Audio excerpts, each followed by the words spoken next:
Mga kasalo, magluluto tayo ngayon ng bangus steak. Yan.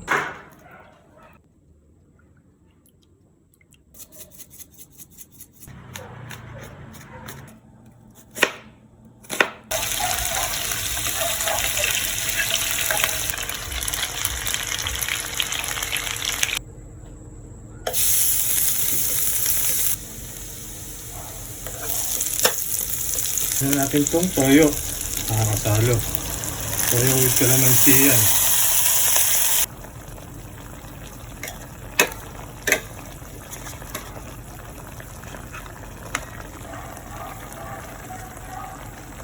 Yan, mga kasalo.